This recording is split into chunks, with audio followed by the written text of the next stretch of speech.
第96章劫持。慷慨之城拜亚姆，英蒂斯领事馆内，伊莲坐在梳妆台前，看着镜中漂亮却略显憔悴的自己，怔怔出神了好几分钟。逃出黑死号的这段时间对他来说，既饱含期待，又充满煎熬。害怕一不小心就被海盗、冒险家发现，被疾病中将特雷茜抓回去，彻底失去自由，再也无法重返故乡，重归原本的生活。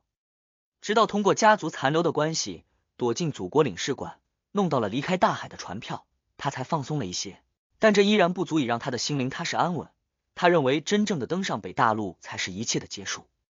想到这里，伊莲忍不住抬起右手，抚摸了下不算太白皙但足够健康的脸颊皮肤，发现它的细腻程度比自己做海商那段时间好转了不少，有种逆转时光，重回少女年华的错觉。其实进入英蒂斯领事馆后，他在逃离大海之外又多了个选项，那就是和风暴教会、鲁恩军方、领事馆部分间谍合作，以自身为诱饵，抓捕疾病中将特雷茜。但他想了很久，最终还是放弃了这个计划，甚至拜托担任领事馆武官的家族长辈好友不要将自己躲在这里的事情告知他人。不管怎么样，他始终没对我造成实质的伤害，在很多地方反倒会迁就我，满足我。除了每晚，那也只是表面。回忆之中，伊莲脸颊忽然绯红。那一个个让人迷醉的夜晚，那肢体纠缠的火热，那难以想象的欢愉，都在他脑海内掠过，短暂竟难以平复。伊莲缓慢吸了口气，又长长吐出。他摇了摇头，让对自由的向往、对故乡的眷怀、对亲人的思念重新占据心灵。他再次望了眼睛中的自己，将垂落的红发一圈圈盘起，然后他涂浓涂脂眉毛，加强了阴影，让自己看起来更轮廓分明，线条深刻。经过这么一番化妆，伊莲变得更中性了一点，极有英气。他脱掉衣物，用布条裹平了胸部，接着穿上白衬衣、黑马甲、男性长裤和双排扣长礼服。最后，他取下丝绸礼帽，戴于头顶，将盘起的红发尽数遮掩。这个时候，镜中的他更像一个俊美的年轻男性胜过女子，尤其那双碧绿如宝石的眼睛，似乎分外适合类似的扮相，有种迷人的深邃。伊莲耐心等待了一阵，直到有人敲响房门。他提上行李，开门出去，跟随那位家族长辈的好友一路来到领事馆花园的侧门。一辆马车已停在那里，将送他去港口，搭乘客轮前往鲁恩王国的普利兹港，从那里绕道返回英蒂斯。伊莲有非凡的反追踪技巧，认真的审视起周围，包括那位马车夫，本地土著，干瘦精壮，不爱戴帽子，五官与之前见到时相比没什么改变，表情有些紧张，这很正常。伊莲做完确认，感谢了那位家族长辈的好友，提着行李登上了马车。车轮滚动间，他抿嘴望向窗外，只见一株株英蒂斯梧桐树正飞快后掠，这让他竟有种回到了特里尔的错觉。那是一座充满阳光的大都市，位于莱恩河、塞伦佐河夹出的地带，风光明媚，玫瑰品种众多，人文艺术发达，是画家、音乐家、小说家的圣地。那是英蒂斯的首都，那是罗塞尔大帝改建后的第一座真正意义上的世界性大都市。那也是伊莲的故乡，他从小长大的地方，梦中常常看见并为此流下眼泪的城市。不知过了多久，伊莲突然觉得有些不对，因为周围的街道越来越冷清，越来越偏僻。做过海商的他虽然长期在迷雾海活动，对苏尼亚海的拜亚姆不够熟悉，但序列9的猎人能为他带来足够的警觉性。这路线正确吗？伊莲挪动位置，谨慎地询问那位车夫，他随时准备着跳车，准备着凝聚火球。车夫没有回头，看着前方的道路，讨好般笑道：“尊贵的小姐，这条路更近，而且不容易遇到堵塞。你知道的，拜亚姆建成有很多年了，那时候没这么多人，没这么多马车，许多街道很狭窄，在中午前后、傍晚前后非常容易堵塞，走路都比坐马车快，是吗？”伊莲想了想，相信了这个说法，因为他在不少城市都遇到过类似情况。还是特里尔好，罗塞尔大帝改造旧城区的时候，很有远见的拓展了道路，哪怕到了今天也足够使用。伊莲刚闪过这么个念头，突然听见拉车的母马嘶了一声，似乎有些痛苦。您等一下，他似乎踩到了什么，车夫让马车靠边停住，自行跳了下去。一莲本来没觉得这有什么，可眼角余光一扫，看见这是条没有人的寂静巷子，他的心弦一下绷紧，毫不犹豫就要撞破车厢，翻滚至外面。不管这是不是过激的反应，他都认为必须这么做。就在这时，他内心深处忽然涌现出强烈的恐惧，仿佛被一只饥饿到极点的怪物盯上了。那来自灵性层面的压力让他变得迟疑，不敢轻率地采取行动。旋即，他听见了一道低沉的嗓音：“我不会伤害你。”我问一些问题，一连脑海内念头纷呈，飞快权衡了下当前能做的各种选择。最终，他没有盲目的逃遁，在那巨大恐怖的压力下，坐回了原位。他打算看情况，再一点点调整自己的行动计划。车厢门打开，那干瘦精壮的土著车夫走了上来，坐到了一莲的对面，正是无面人克莱恩。他为了扮演车夫，专门练习了怎么驾驭马匹和车辆，这是他在廷根市职业者小队还没来得及真正学会的技术。鉴于时间紧迫，他掌握的并不充分，只好动用蠕动的饥饿的气息，成功让马匹变得听话。与此同时，隐藏在附近的达尼兹奔跑了过来，坐至车夫的位置，驾驭起车辆。他的圆边毡帽压得很低，穿着打扮就像个真正的车夫。一脸警惕的微弯腰背，随时能像猎豹一样扑出。他感觉对面那个男人的视线缓慢地扫过了自己的额头，眉毛、眼睛、鼻子、嘴巴、脖子、胸口、腰腹和双腿，看得他极为不自在。类似的目光，类似的打量方式，他在因蒂斯，在特里尔，在奔波于海上那段日子里，都曾经见识过。那属于流氓、属于恶心的家伙，充满了色欲。但这一次，他奇怪的没感觉受到侮辱，也不认为对方想撕掉自己的衣物，在幻想某些不正常的画面，反倒更像在研究食物，就仿佛有一条冰冷滑腻的蛇贴着我的皮肤游走。一莲终于承受不住，主动开口道：“你想问什么？”完全掌握了对方体貌特征的克莱恩身体前倾，双臂自然搁于两条大腿上，手掌半虚半实地交握起来。“你听说过吉米内克这个人吗？”一莲回忆了几秒，坚定的摇头否定。他微皱眉头，迷茫问道：“你是不是找错人了？他是一个富商，喜欢收藏的富商。你在特雷茜那里听说过类似的人吗？”克莱恩再次问道。特雷茜，一莲暗自叹了口气，认真回应道：“没有，他从没提过喜欢收藏的富商。”克莱恩看着红发女郎的眼睛，语气不快不慢的说道：“那他的房间内有南大陆拜朗帝国的古代文献吗？”“没有，他不是一个喜欢读这些资料的人，他非常讨厌看书，就连小说都必须我读给他听。”说着说着，伊莲露出了一抹苦笑。“他都看什么小说？”克莱恩语气不变的问道。“罗塞尔的那些经典，以及现在流行的爱情故事。”伊莲坦然回答。克莱恩点了点头。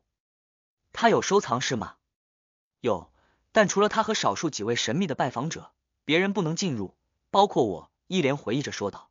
克莱恩沉默了几秒，保持着姿势不变道：“讲一讲你的故事。”“我的。”伊莲诧异指了指自己。克莱恩轻轻颔首，没再重复。伊莲呆愣了一阵道：“我的故事很简单，我的父亲是因蒂斯前王族索伦家族的成员，分到了不算少的财富，但他沉迷于酒精、情妇、大麻和赌博，最终弄到破产。为了偿还债务，我选择接受家族的一些条件，成为了非凡者，并出海做起了海商。第97章学术问题。”说着说着，一莲眼眸略微上转，似乎陷入了回忆。“我最早是将尖海西岸运来的钢铁和煤炭转卖去费内波特，再把那里的烟草、咖啡、可可等特产带回因蒂斯。这是条沿岸航线，相对很安全，竞争也非常激烈。我为了尽快摆脱困境，一边攒本金，一边努力提升序列，希望能做殖民地贸易。可惜我刚熟悉航道，赚了一笔，第二次去西拜朗的途中，就遇上当时还是疾病少女而非疾病中将的特雷茜劫掠。他当时只有一条船，但本身实力很强，我和我的合作伙伴拼命抵抗，也无法挽回。他并没有滥杀的习惯，只是劫走了货物，以及我。不愧是魔女之中的另类。”克莱恩安静听完，用小丑的能力压住不好意思的情绪，面无表情的问道：“你们发展到了哪一步？”“没有。”伊莲本能否认道，“都是他强迫我的。我不想死，我只能选择承受。而且，她是个女人。”于是反应不用这么激烈。如果我问你们是否已经发生过超友谊关系，你还不得从这里跳下去？也就是我这个人还算善良，考虑到你的羞耻心，才没这么直接。哎，疯狂的戈尔曼斯帕罗面具下是绅士的我，这是最真实的我。克莱恩表情不变，转而问道：你偏向于什么菜系？有什么特别喜欢的菜肴？偏甜还是偏咸，或者中间？你讨厌什么食物？对哪些东西过敏？你是否有口癖？如果有，是什么？这一个个问题听得伊莲像在做梦，不够真实。他从来没想过对方会问类似的问题，就像一个追求者在询问心仪对象有什么喜好一样。不，没有哪个追求者会这么询问，这都是在一次次聊天里间接带出来的，或者从另外的渠道打听。没有哪位女性会喜欢别人这么盘问。这更像罗塞尔大帝发明的问卷调查。他想做什么？他没有一点表情的问这些问题。我很害怕。伊莲默然几秒，在克莱恩直视不疑的冰冷眼神里，一一做出了回答。克莱恩保持着前倾的坐姿不变，继续问道：你平常怎么做？有什么习惯性动作？伊莲越是回答，越是恐慌不安，莫名有种自己会因此消失的感觉。等到这让人不解又惊惧的调查问卷做完，他心头变得沉甸甸的，总怀疑自己会有不好的下场。要不要拼一把？趁他不注意跳下马车？伊莲认真的考虑起这种可能，然而对方完全没有动手的迹象，让他始终下不定决心，认为事情有和平解决的希望。掌握了伊莲的性格、习惯和爱好后，克莱恩让话题回到了疾病中将身上。你对特雷茜有什么了解？伊莲沉默下去，嘴巴翕动几次都没有能够开口。马车行驶了好一阵子，他终于苦涩笑道：他拥有出色的格斗能力，擅长前行和诅咒，能够隐身与变轻。他掌握了镜子和魔杖替身法，掌握了黑焰与冰霜，能够让一定范围内的敌人突然生病，包括感冒、肺炎、肠胃炎等。与他战斗越久，获得的疾病越严重，有的非凡者甚至直接因心脏病猝死。他还能制造无形的丝线，用来控制敌人。他对人体的了解很深，能非常轻易的通过接触使人欢愉，那方面的欢愉。他有主动的魅惑能力，许多海盗甚至为了靠近他，放弃抵抗。他平时还算友善，但对敌人很残忍，喜欢破坏对方想要保护的美好，让他们在精神的极度痛苦里饱受煎熬。伊莲没具体说特雷茜是怎么破坏别人美好的，这里面有很多残忍的故事，也有搞笑的事故。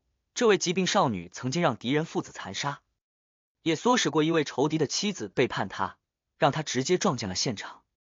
果然是魔女，比欢愉高一层次的序列5痛苦魔女。克莱恩大致把握住了特雷茜的战斗风格，平静没有波澜的再次问道：她有神奇物品吗？有，一只镶嵌钻石的手镯，只要戴上它，特雷茜就很难被伤害到。一连迟疑着，还是讲出了疾病中将的秘密。克莱恩详细又问了几句，前倾的身体挺直了一点。特雷茜在协助魔女教派贩卖人口，这是他从冰山中将艾德文娜那里听说后就一直很在意的问题。魔女教派与因斯赞格威尔有合作，与王室产生了关联，并涉及一座不知位于哪里的地下遗迹。特雷茜在帮他们贩卖人口。被倒吊人指认为导演多次奴隶失踪案和南大陆原始部落凭空蒸发案的巴伦出现于那个地下遗迹的上层。贝克兰德最大的人口贩子卡平身边的非凡者守卫属于仲裁人途径，而这被鲁恩王室、费内波特王室和两国军方掌握着。这些克莱恩掌握的事情串成了一条线，但具体会揭露什么，他也无从知晓。疾病中将特雷茜则是一个突破口。什么魔女教派？伊莲迷惑反问。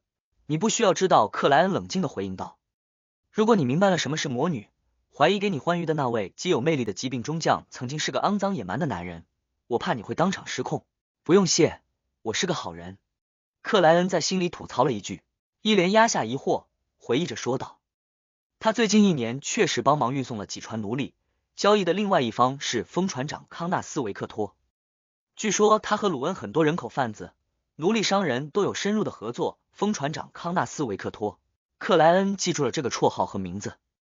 他点了点头，嗓音不再那么低沉，反而相当柔和地问道：你参与过类似的事情吗？兼职过海盗吗？这很礼貌、很亲善的语气让驾车的达尼兹莫名打了个寒战，只觉类似状态的格尔曼斯帕罗比冷酷没表情更可怕。没有，一连摇了摇头，我流着索伦家族的血液，我不会让家族蒙羞，而且，特雷茜总是说不会让我沾染血腥，见到黑暗，这一切由他来面对。太言情小说看多了吧？克莱恩掏出枚金币，让他在指缝间翻来滚去，如在跳舞。他没有避开伊莲，当着他的面做了次占卜，确认他是否有撒谎。答案是对方还算诚实。这也是因为我没具体问他和特雷茜的感情纠葛，否则他不可能那么坦白。克莱恩暗自感慨，收起了金币。此时马车也绕至港口，但不再是伊莲预定的那艘船只所在的位置。克莱恩望了眼窗外的风景，拿出个金属小瓶，递给伊莲道：“用里面的液体卸掉你脸上的妆，为什么？”伊莲下意识反问道：“这不是你该问的问题。”克莱恩再次前倾身体，面无表情的说道。伊莲有些憋屈和愤怒，但又不想在这关键时刻激化与对方的矛盾，只能拧开瓶盖，闻了闻味道，试了试有没有毒性。直接用？他询问了一句。克莱恩简单的嗯了一声。伊莲拿出块白色的手帕，将金属小瓶内的液体倒在上面，然后擦拭起脸孔，迅速就卸掉了之前的伪装，中性的美感消失，脸部线条变得柔和，伊莲原本的样子呈现于了克莱恩的眼中。仔细看了一阵，克莱恩平淡发声道：“取下帽子，放下头发。”伊莲眉头豁然皱起，总觉得接下来会有自己不能接受的命令，比如脱掉衣服。他深吸了口气，摘掉礼帽，将盘起的红发放了下来，顿时显得非常柔美。克莱恩挺直身体，向后靠住香壁，语气如常的吩咐道：“你可以重新做刚才的伪装了，这是疯子吧？折腾这么久，又回到最初了。”伊莲敢怒不敢言，担心对方提出不好的要求，连忙打开行李箱，拿出面镜子照了照自己，卸得这么干净。他愣了一下，接着快速化妆盘发。当马车停顿下来时，他已变回了俊美的年轻男性。克莱恩微不可见的点了点头，侧过脑袋看了眼窗外，缓慢收回道：“最后一个问题。”“什么？”伊莲紧张问道。克莱恩视线上抬了一点，脸部肌肉动了动。“你胸部真实有多大？”伊莲先是一愣，接着涨红了脸庞。这并非害羞式的涨红，而是想挥拳打对方下巴的那种涨红。克莱恩目光没有躲闪，平静补了一句：“这是个学术问题。”见对方眼睛里没有色意，伊莲吸了口气，闭上眼睛回答了刚才的问题。克莱恩悄然松了口气，拿出一张船票和一叠纸张。新的身份证明，去提亚纳港的船票。到了那里，再买到普利兹港的。伊莲警惕的看了他一眼，接过船票和资料，提着行李箱，小心翼翼的走下了马车，看见了将乘坐的船只。第98章巧言者。克莱恩慢速侧头，瞄了达尼兹一眼。悬赏高达5500金镑的大海盗当即闭紧了嘴巴，板起了脸孔，像是什么事情都没有发生过一样。确定伊莲没有意外地登上客轮后，克莱恩转过身体，走回了马车旁，状似随意的问道：“刚才的对话都听清楚了吧？”“没有，一点点。”达尼兹干笑摇头。克莱恩轻轻颔首道：“必须回想起来，否则很容易被认出是假的。我。”达尼兹茫然抬手，指着自己的鼻子道。克莱恩表情不变的说道：“他是索伦家族的人，拥有非凡的反追踪技巧，再加上刚才的一些细微动作和表现，足以确认他是猎人途径的序列期纵火家。这和你很匹配，你可以很好的扮演我。”“我不行，我根本化妆不成那个样子，只需要一眼，我就会被认出来。”达尼兹吓了一跳。克莱恩忍着笑意，嗓音低沉的说道：“我会把蠕动的饥饿借给你。”“不行，我没有这方面的经验，肯定瞒不过疾病中将的手下。”达尼兹异常紧张、异常惊恐的推脱着。在他眼里，这是极其狗屎、极其羞耻的事情，只有变态或者疯子才能毫无心理障碍的去完成。克莱恩附和点头，面无表情的说道：“确实，你比较愚蠢。”达尼兹强行挤出了笑容。“是的，我很愚蠢。”克莱恩不再说话，越过达尼兹，打开了车厢之门。达尼兹的视线下意识跟随，忽然发现格尔曼斯帕罗的鬓角变成了红色。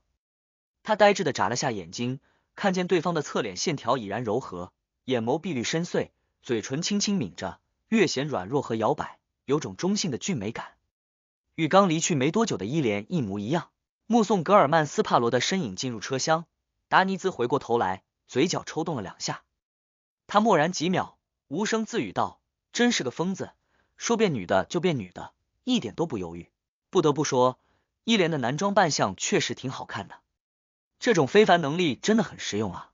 如果我能获得类似的物品，并弄清楚船长心目中的理想型是什么样子，我就可以做相应改变，让他爱上我。可这样一来，他爱上的究竟还是不是我？达尼兹一下陷入了哲学问题，直到背后车厢内传来一道咳嗽声，他清醒过来，驾驭马车离开港口，准备绕个大圈再返回。车厢内，克莱恩并不如外表那样平静，虽然伊莲当前穿的是男装，让他暂时不用考虑最羞耻的那个环节，但让脸孔变得女性化，并挤出胸部，依旧使他心情沉甸甸的，很尴尬，有点难堪。无面人外形的变化很简单，困难的部分看来都在内心啊。要想扮演好无面人，许多心理障碍必须一一突破，如果不这么做，就要花费大量的时间，真是扮演一个人好几年，被身份相关的所有人认可，完全融入那个角色，连自己都当成真的。这对我来说更挑战底线，更扭曲和疯狂。为了加快进度，必须战胜一定的障碍。克莱恩从车厢座位下拖出个行李箱，翻找出布条和衣物，完全复制了伊莲的改扮。他刚才确实可以让达尼兹来伪装，只需要向正义借那件用无面人非凡特性制作的神奇物品，几天就不存在任何问题。但是这意味着达尼兹有很大概率单对单直面疾病中将特雷茜。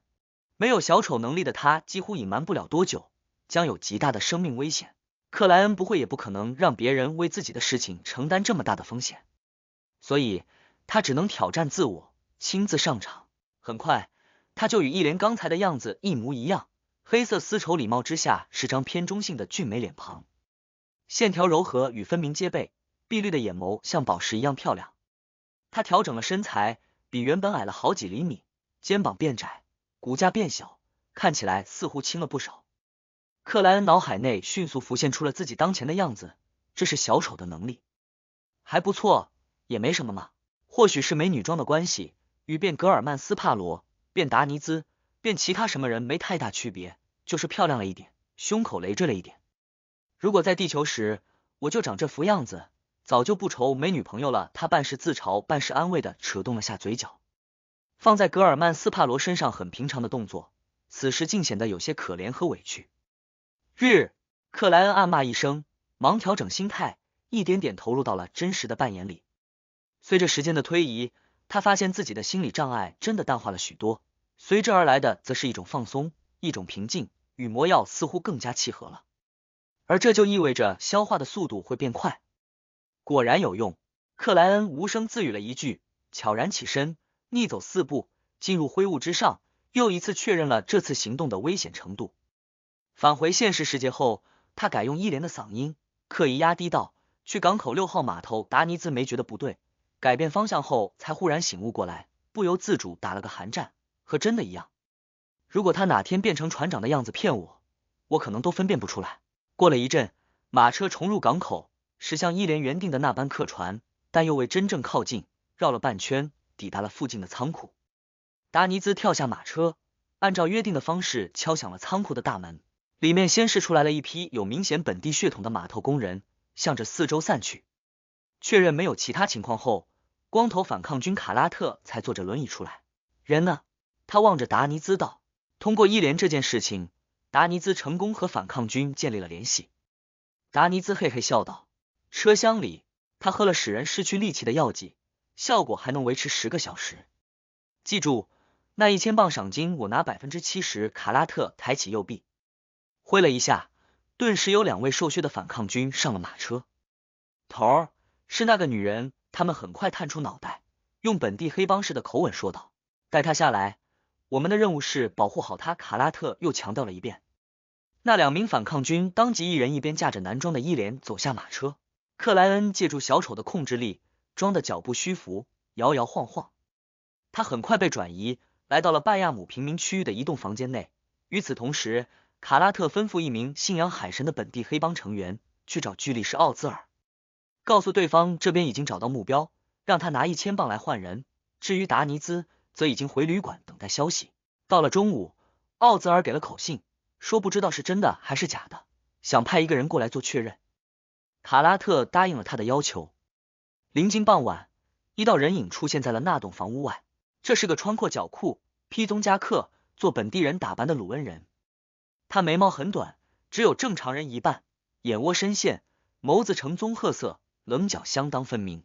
卡拉特推着轮椅来到门口，看了眼这男子，沉声问道：米索尔金，我是否该表示荣幸？你竟然认识我？那男子笑了一声，他原本是飓风中将麒麟格斯手下一条海盗船的船长，被疾病少女特雷茜收复后，担任了对方旗舰黑死号的三副，绰号巧言者，赏金5400镑。卡拉特没有回应，转动轮子让开了道路。米索尔在一名黑帮成员的引领下进入靠里面那个房间，看见身着绅士装的伊莲坐在床边，眼眸时而躲闪时而反瞪，牙齿轻咬着嘴唇，又愤怒又恐惧，又绝望又倔强。是他没错，不过我不敢肯定，因为他化了很浓的妆，女人一旦化了浓妆，就很难看出她真正的样子。把她的脸擦干净，我再辨认一下。哎，你们怎么不给他戴手铐？你们知道他很危险吗？米索尔仔细审视了一遍，警惕的退后了2步。他被灌了药剂，没什么力气，而且现在也没有反抗。既然你这么要求，卡拉特对一名反抗军动了动下巴。那反抗军翻找出手铐，走了过去，将克莱恩的双手反剪于后，铐了起来。克莱恩就像之前表现那种复杂情绪时一样，竭力展现着演技，不断挣扎，又无能为力。接着，另外的黑帮成员找来清水，用粗糙毛巾擦起他的脸庞。还好这个时代很多化妆品不怎么防水，克莱恩借助毛巾的遮掩，开始调整脸部的线条和轮廓。没用多久，米索尔看见了脸庞湿漉漉的伊莲，只觉这样状态下的她有着超乎平常的柔弱和美丽。碧绿的眼眸内则迸射出浓浓的恨意与难以消除的迷茫。可惜他属于船长。米索尔喉咙蠕动了一下。作为一名男人，一个海盗，他经常会幻想疾病中将特雷茜和红发的伊莲同时投入自己的怀抱，但也只能那么想一想。真是恶心的眼神。克莱恩险些反胃，虽然他知道那针对的是红发伊莲，与自己本身无关，但依旧忍不住起了层鸡皮疙瘩。这一刻，他对真实自我的认识又进了一步，明白有些事情自己肯定接受不了。确实是他。米索尔回头对卡拉特道：这是你们的赏金。他将手里提着的皮质小包扔了过去。卡拉特略作检查，丢给下属，沉吟了1秒道：我们还需要你们的援助。没问题，到时候直接找奥兹尔。米索尔指着房间内的红发伊莲道：我可以带他走了吧？可以。卡拉特又一次让开了道路。克莱恩并不想被米索尔搀扶，假装恢复了点行动力，踉跄往外。米索尔害怕疾病中将特雷茜，只能拖着对方的肩膀，领着他上了停在外面的马车。马车一路离城，到了斯港，米索尔带着伪装成红发伊莲的克莱恩登上了提前准备好的渔船，趁着夜色离开了拜亚姆。近1个小时的航行后，他们看见了条停泊在某个岛屿悬崖阴影里的船只，上面飘荡着一面巨大的绘有白色骨头的旗帜，黑死号。第99章既融合又抽离。只有一条黑死号，其他船怕被发现，来不及逃脱，停在了罗斯德群岛海域外。这是一个利好消息。克莱恩收回视线，故意用牙齿轻咬住嘴唇，以显示内心的不平静。望了眼伊莲的侧脸，米索尔点燃火把，连续甩动，向旗舰打出了信号。没过多久，一艘小艇过来，将他和伪装成红发伊莲的克莱恩接走，一路返回了黑死号。随着小艇被吊起，克莱恩登上了又一位海盗将军的旗舰，在米索尔引领下进入了舱房。前方有位金发的侍女等待，目光冷漠的扫了伊莲一眼，指着侧面的房间道：进去吧。这态度活生生就是情敌见面的感觉。这疾病中将的魅力还真是男女通吃啊。克莱恩一下提高了警惕，戴着手铐，沉着张脸，跟随金发侍女踏入了房间。他原本认为会立刻看见特雷茜，获得1对1的机会，整个人已然蓄势待发。但铺着地毯的房间狭小，除了衣柜、沙发和全身镜，什么都没有。难道特雷茜在刻意冷落，表达自己的愤怒？克莱恩回忆看过的言情小说和狗血电视剧，揣测起疾病少女这么做的用意。金发侍女瞥了身着男装、但又因没有化妆缺乏中性美的伊莲一眼。快走2步，打开衣柜，指着里面繁多的衣裙道：“船长不喜欢你现在的样子，换一套草。”克莱恩在心里爆了句粗口，他还以为靠男装的伊莲扮相就能直接见到疾病中将特雷茜，庆幸自己不需要太羞耻就可以达成目的，结果还是没能逃脱最不想面对的环节。见伊莲怔在那里，金发侍女瞪了他一眼：“你只有2个选择，自己换，或者我帮你换。”克莱恩学着红发伊莲的惯常动作，小口吸气道：“打开我的手铐。”他半转身体，用下巴指着门口道：“然后出去，矫情的婊子。”金发侍女低骂了一声，用米索尔给她的钥匙打开了伊莲的手铐。等他离开房间，合拢大门，克莱恩走至衣柜前，站在那里呆愣了近20秒钟。忽然，他闭上眼睛，伸出了右手。不知过了多久，他来到全身镜前，看见里面的伊莲红发披下，碧眸闪烁，穿着一身金红色的长裙，腰间缎带结成花朵，收得很紧，凸显出纤细。伊莲柔美的脸庞带着几分涨红，嘴唇紧抿，表情沉凝，与之前照片上的感觉很是相像。克莱恩看见自己变成这样的形象，一是有些羞耻，但刚才穿戴间已初步适应，度过了最初阶段，而且这里没有别人存在；二是逐渐找到了点不一样的感受。这不是说他慢慢喜欢上类似的事情，而是在那种战胜心脏的伪装过程里，自我意识出现了一定的抽离，就仿佛灵魂已经飞出身体，以居高临下的姿态平静地看着伊莲穿戴女装，照镜调整，认为这就是一个任务必须的手段，认为这没有什么值得羞耻和奇怪的地方。克莱恩莫名觉得这种感觉很熟悉，努力的回想，努力的比较，试图将它固定下来，掌握清楚。很快，他找到了源头，这类似于自己玩角色扮演类游戏，选择女号，认真捏脸，挑选服装，让美丽愉悦自己的眼睛。这里面没有猥琐和羞耻的成分，一边是隔着屏幕的上帝视角，态度超然，一边是认真扮演，过着剧情，两者完美融合，不分彼此，不会因玩个游戏就带来心理障碍、认知障碍。克莱恩半闭着的眼睛突然睁开，觉得这就是自己想要的无面人状态，可以假扮成任何人，但只能是自己。一边融入角色，竭力扮演，一边抽离情感，淡然审视，并通过点滴对比，认清自身，找到最真实的自我。既融入又抽离，这就是无面人最主要守则的实际应用。克莱恩忽然平和，残留的羞耻与改变的心态同时存在。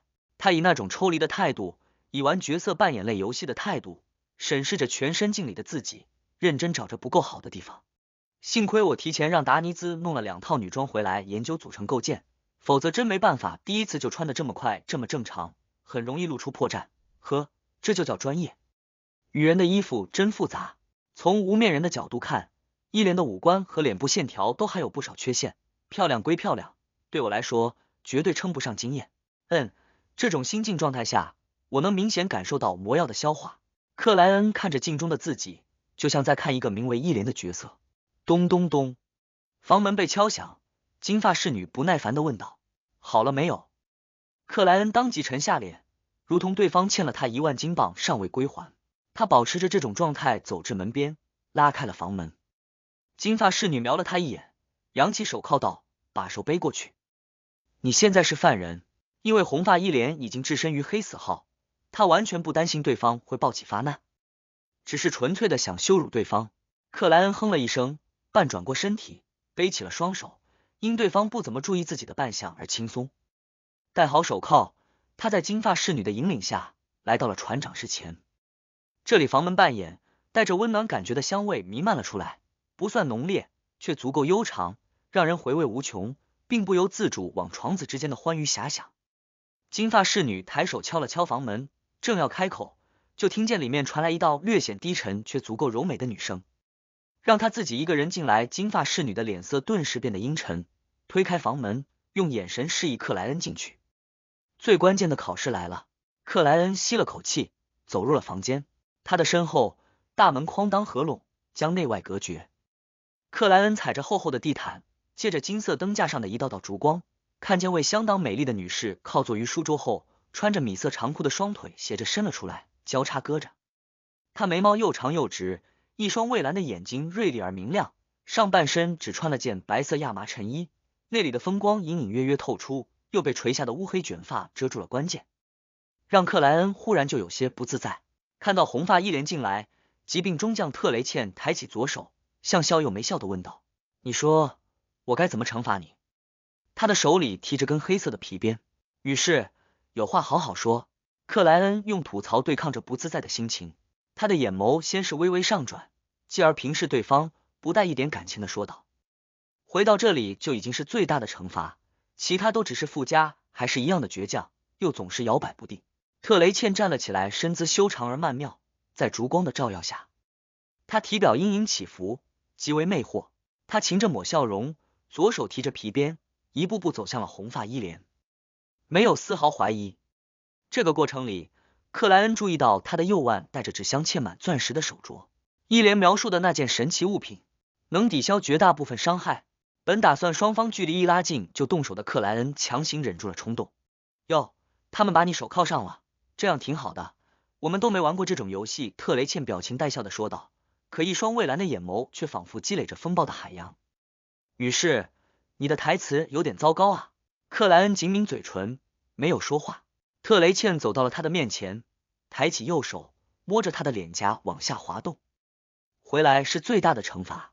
说着说着，他的眼睛变得迷迷蒙蒙，极为诱人。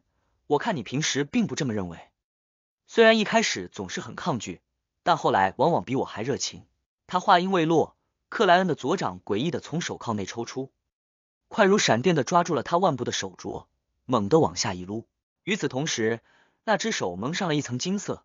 克莱恩现在碧绿幽深的眼眸内豁然亮起了两道闪电，这是蠕动的饥饿，这是精神刺穿。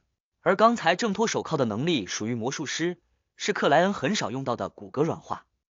他对自己潜入后该怎么做早有打算和准备，那就是寻找与疾病中将特雷茜单对单的机会，搏杀对方，不做留守。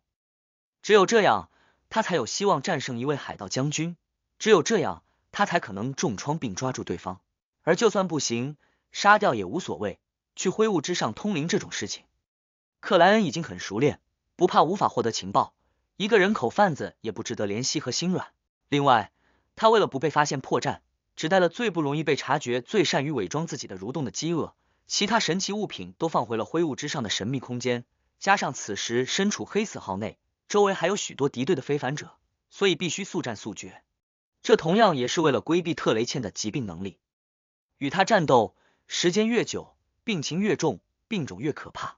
这个刹那，镶嵌满钻石的手镯脱离了特雷茜的腕部，克莱恩碧绿的眼眸内闪电大亮，而那位美丽魅惑的疾病中将却还显得有些呆滞，只是本能的往后做着规避。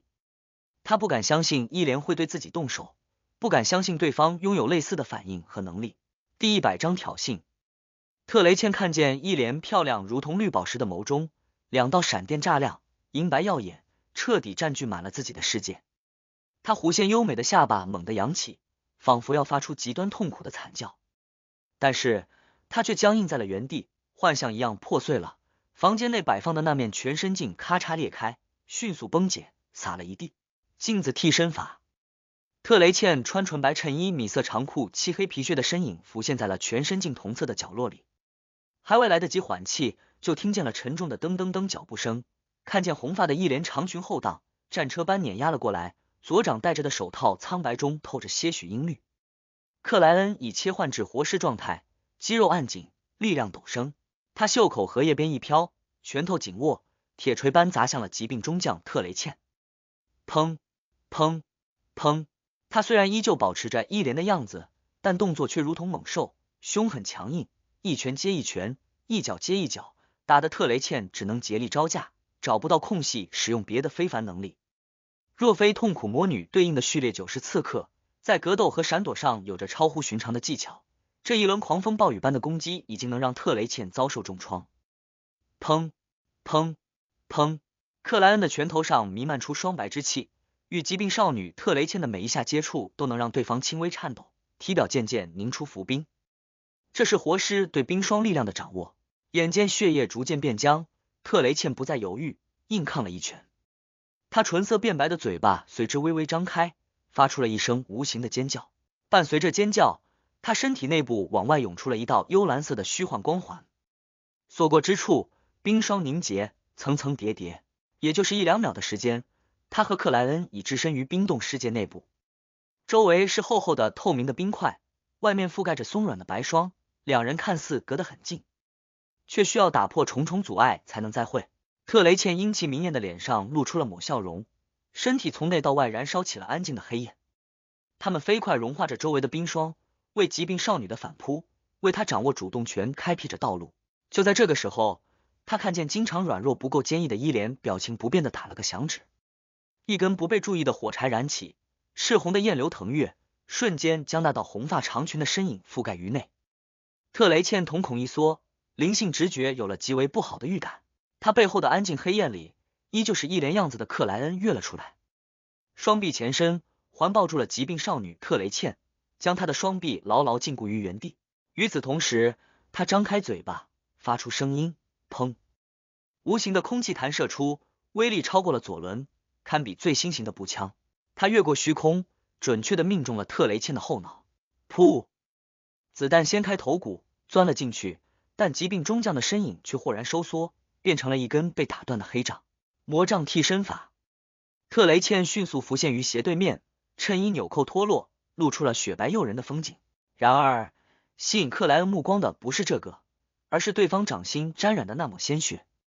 克莱恩禁锢住特雷茜的时候，也被对方手掌成爪，向后扯掉了一块衣裙布料，抓伤了大腿。这时，特雷茜的嘴巴快速张合了2下，掌心突地冒出虚幻的黑焰，灼烧起那抹血液。这是黑魔法，这是女巫的诅咒术。克莱恩的身影不受控制的站立，从内到外，从脚底到头顶，同时燃起了黑焰，整个人迅速化成了纸屑。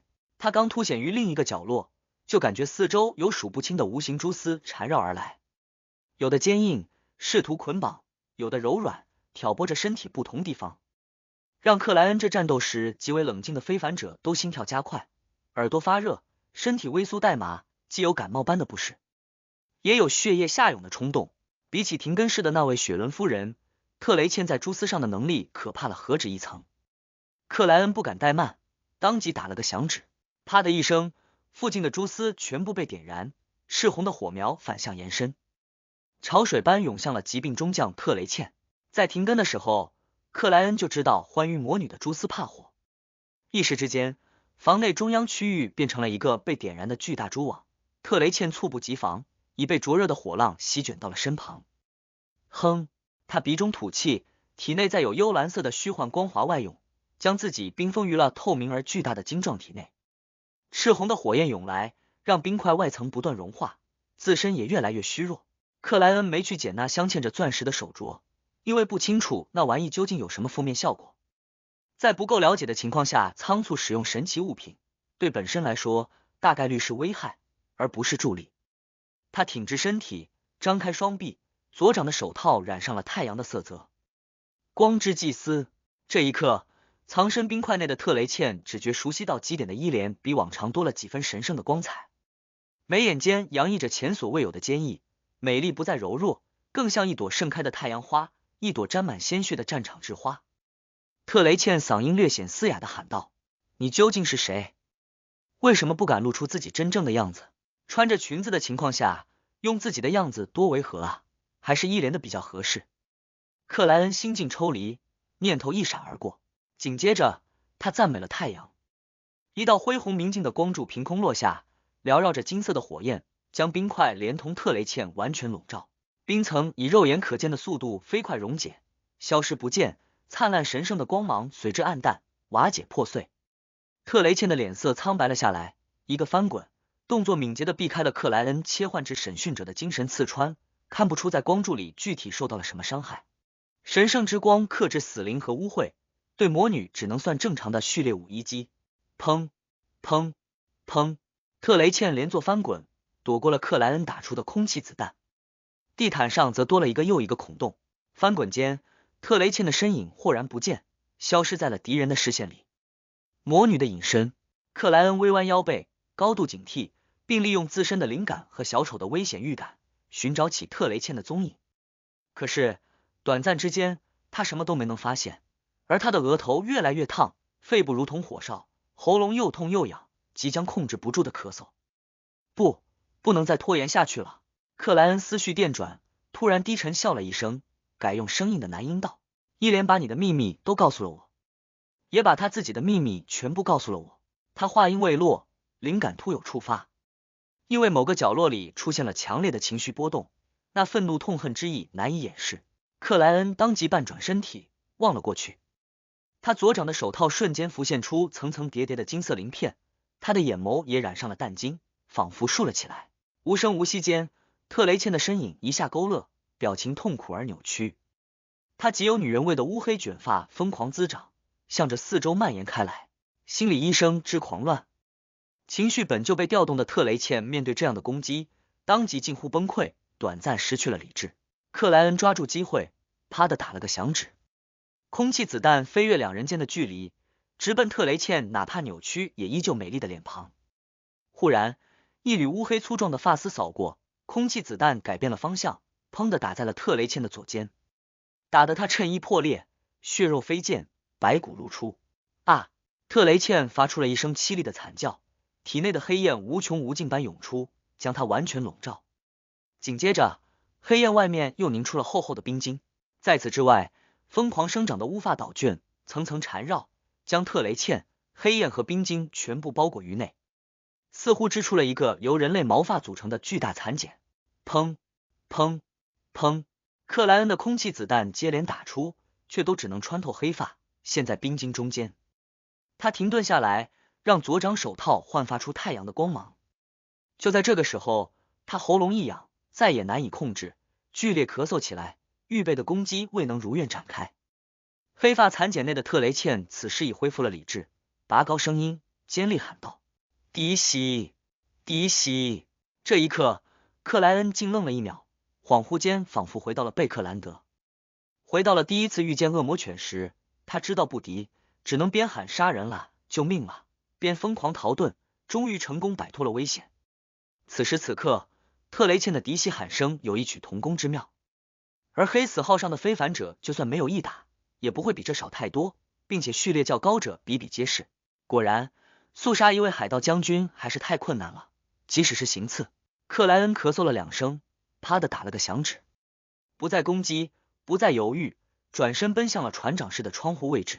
他最后的视线留给了那镶嵌满钻石的手镯，但却不敢失去。这一是害怕强烈的负面效果影响自己逃跑，二是担心特雷茜缓过来后，率领一众非凡者，借助此物锁定自身，进行海上大逃杀。不能贪婪！克莱恩扭过脑袋，砰的撞破窗户，落向了甲板。两名海盗正好过来，同时刺出了长剑。噗噗！他们的长剑刺入的是一个纸人。克莱恩的身影瞬间浮现于其中一个海盗身后，左手探了出去，掌心裂开了一张又狰狞又邪异的嘴巴。蠕动的饥饿一口咬住了自己的食物，克莱恩则趁非凡者合围前，提着那名海盗，迈开大步，冲到了船舷边，在砰砰砰的射击声里，扑通跳入了夜色下的深黑大海。